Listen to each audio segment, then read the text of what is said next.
JC, after 6 months of hibernation, we are back for our picks for week 1 in the Canadian Football League. Well, I say hibernation. We've been doing a weekly show this whole time, but our picks special, our midweek pick special is back. We're going to be picking games straight up. We're going to be picking games against the spread, and we're inevitably going to convince all 9 fan bases that we hate their team. How excited are you?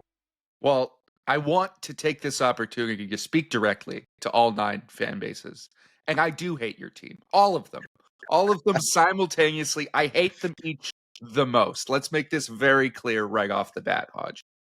Yes, we don't cheer for anybody. We just cheer against everybody. At least if you read the Twitter replies and the comments, you might actually believe that. But no, we're here to provide what we consider to be honest insight, analysis, and hopefully picks that if you follow, if you decide to trail them, hopefully you'll make some money. Of course, please bet wisely and responsibly over the course of the season, if in fact you choose to do so.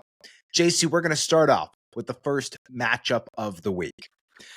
The Saskatchewan Roughriders are 3-point home favorites for the Thursday night season opener against the Ottawa Redblacks, where both teams will be banged up along the offensive line.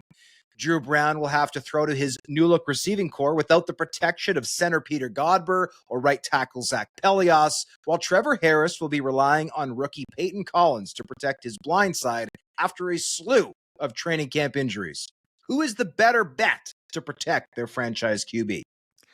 I definitely think it's the Ottawa Redblacks, and that has less to do with who they have up front as the personnel as it does who they're going against, right? Peyton Collins is going to step in as a rookie at left tackle. That's a tough task any day of the week, but it's especially a tough task, Hodge, when you're going up against Lorenzo Malden and Bryce Carter as the defensive ends for Ottawa. Those guys can get after the passer against elite offensive tackles, let alone somebody who's going to have a bit of a learning curve with the CFL game. So I think Ottawa is going to be able to disrupt Saskatchewan a little bit. It will be up to Trevor Harris to get the ball out of his hand quickly. But with that added on to the weapons that the Redblacks already have in their receiving core, which I'm insanely high on. You're talking about Eugene Lewis and Khalil Pimpleton and Justin Hardy, among others. I think the Redblacks are going to pull an upset here at Mosaic Stadium. JC, the dogs are always barking in week 1 in the Canadian Football League, so I am with you on that against the spread. I'm happy to take Ottawa with the points, but straight up, I think that the Saskatchewan Roughriders are going to get it done. Even dating back to the Craig Dickinson era, the Riders have generally started strong. They certainly started off hot last year, and I do think that they're going to be able to take advantage of a young offensive line. You highlighted the injuries off the top here. The Redblacks are banged up on the offensive line, and I also have some concerns about that secondary. Amari Henderson starting at field halfback. I thought he struggled at times with Saskatchewan last season, got exposed, and that was at field side corner. I think playing field side half, that's more space to cover, and when you've got guys like Kean Schaefer, Baker, Sam Emelis, who are going to be coming at him with the waggle, I am bullish on what the Saskatchewan Roughriders are going to be able to do there. I think this is going to be a dogfight. I think it's going to be relatively high scoring for a season opener. I do not think it's going to be one of the games that you want to turn off early. You are going to want to watch this one to the final whistle. But I think when all is said and done, the Saskatchewan Roughriders are going to win this one in a nail biter. Give me the Riders straight up and the Ottawa Redblacks against the spread.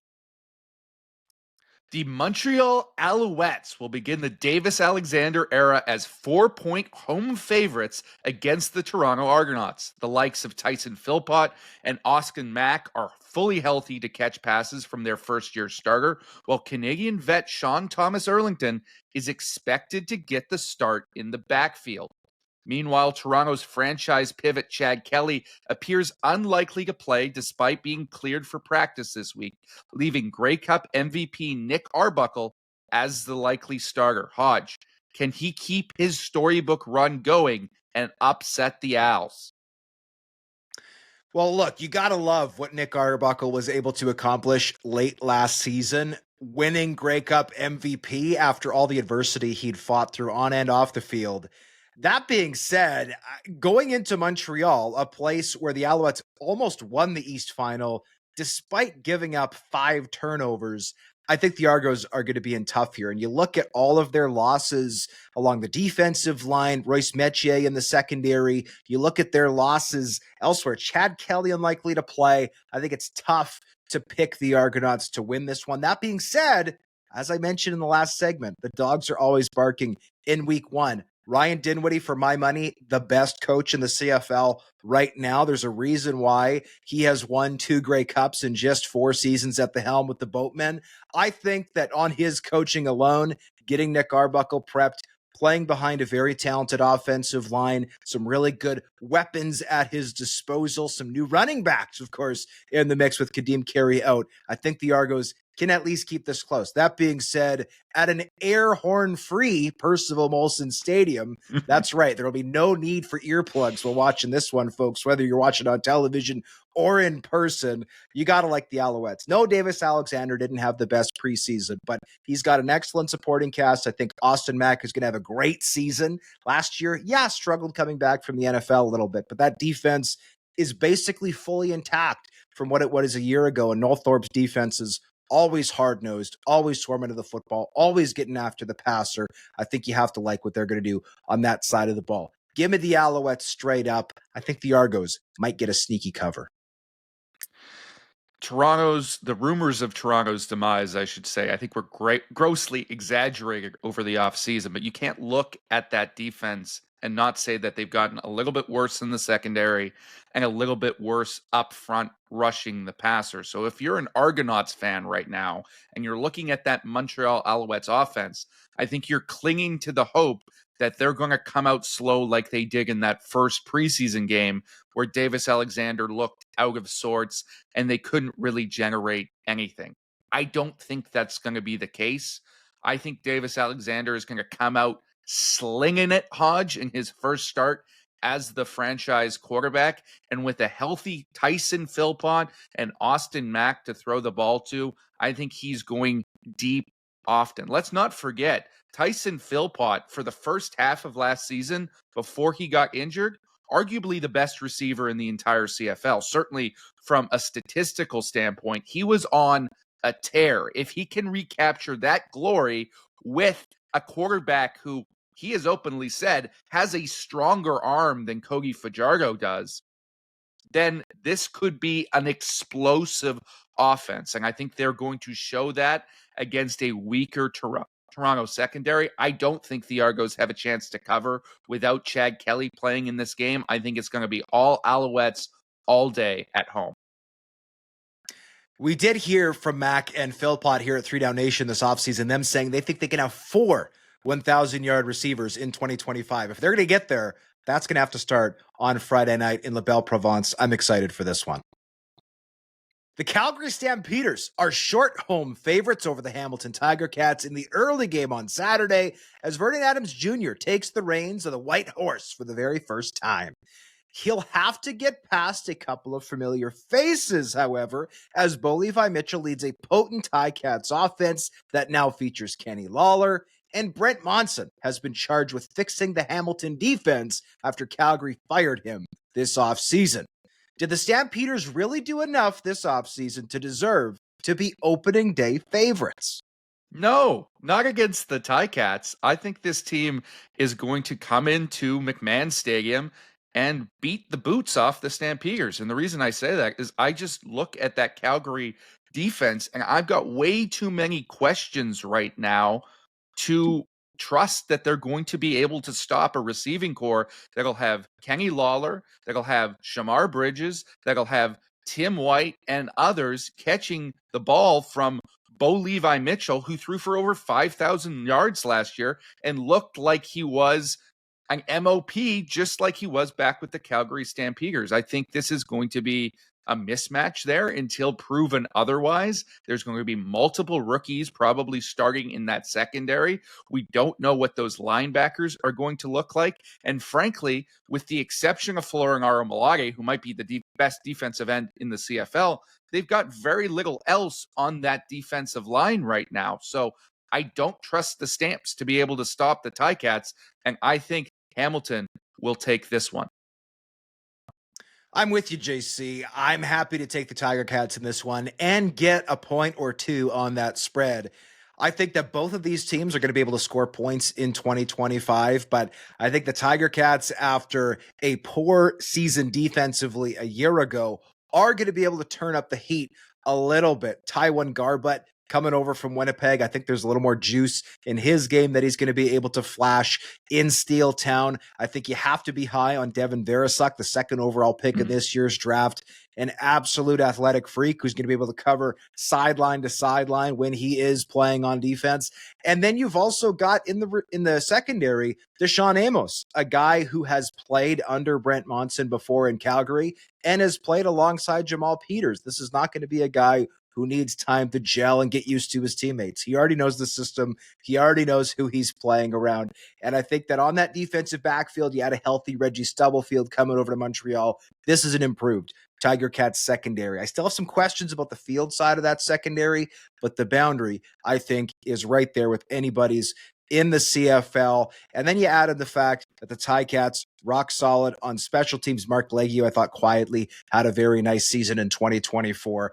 I'm more than happy to take the Hamilton Tiger Cats to go into Calgary and come away with the win. I don't think it's going to be a blowout win, but I do think it's going to be a high-scoring game. So make sure you get your butt in front of your television set for Saturday's first game. Yeah, these teams didn't go to the playoffs in 2024, but I think this is going to be a fun one to watch, and I certainly hope they prove me right. The BC Lions are favored by 5.5 points over the Edmonton Elks and Saturday night, making them the highest favorites of the week. That Snoop Dogg pun was intended, by the way, Hodge. A projected crowd of 50,000 plus is expected to be on hand at BC Place to watch the aforementioned rap icon perform before Buck Pierce and Mark Killam make their respective debuts as CFL head coaches. This game will also feature two Canadian quarterbacks with a lot to prove in Nathan Rourke and Trey Ford. Which Canuck QB with a rookie HC comes out on top? I think you got to give it to the BC Lions, right? Having such a huge crowd on hand is such a shot in the arm. The BC Lions have never lost a concert kickoff game. I know, JC, you've been there in person covering these games, and I think that momentum is going to spill out over into 2025. That being said, this is a new Edmonton Elks team. I think the Elks are going to bring it in 2025, just like Mark Killam said on a video conference, where he may have also added an expletive that I won't repeat to him saying he's going to bring it in Edmonton. Trey Ford, lightning quarterback, that offensive line, arguably the best of the CFL. He's got a ton of weapons. Defensively, they've brought in essentially the entire starting defensive line of the Toronto Argonauts over, a unit we know is very good, a Grey Cup caliber unit. They won the Grey Cup in that very building not 7 months ago. Defensively in the backfield, I think this team is far improved, and I think they're also better than they have been on special teams in recent years. So I like the Elks. I like what they've been doing. I just don't think, with all the pomp and circumstance that goes into this game with the huge crowd, that they're going to do enough to get the win. I do think they're going to do enough to keep it close. Give me the BC Lions straight up, the Edmonton Elks against the spread. I fully believe that this is going to be a statement game by Nathan Rourke. We saw him against this very same Edmonton Elks defense to end the preseason. They had all their starters on the field. He went a perfect 8-for-8 in a quarter of action. I think he can do similar miracles in this game. It's going to be his resurgence, but I do not trust this BC Lions defense right now, and they looked really bad to start the game against Trey Ford and that Edmonton offense, which I'm not quite as high on. I think this has the potential, Hodge, to be a real big shootout in front of that roaring 50,000 plus crowd. Hopefully it will engage them to stay for the entire game. I still think BC is going to come up out on top because they have the better quarterback and they have the better offensive weapons, but I imagine that the Elks are going to cover this game, and that's what the Lions would like, ideally, to have a tight finish in this one and make sure that all those people who came to see Snoop Dogg are coming back for the rest of the season. So it works out for everyone.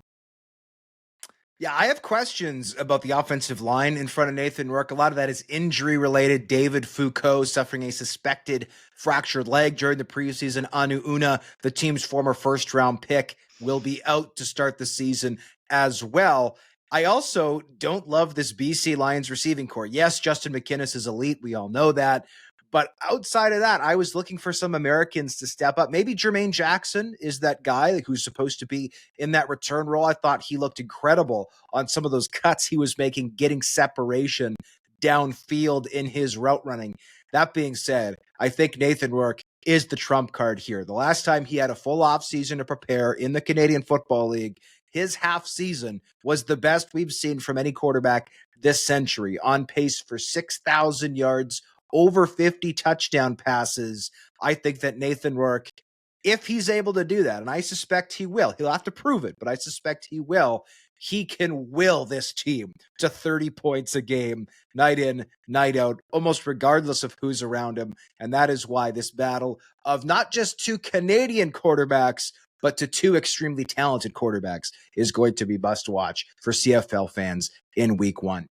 As always, for JC Abbott, I'm John Hodge. Thank you for joining us for our weekly picks. We'll be back on Monday for the regular episode of the 3 Down Nation podcast alongside Justin Dunk. Be sure to rate, like, subscribe, and hopefully you go 4-0 on your picks this week. If you follow ours, you might.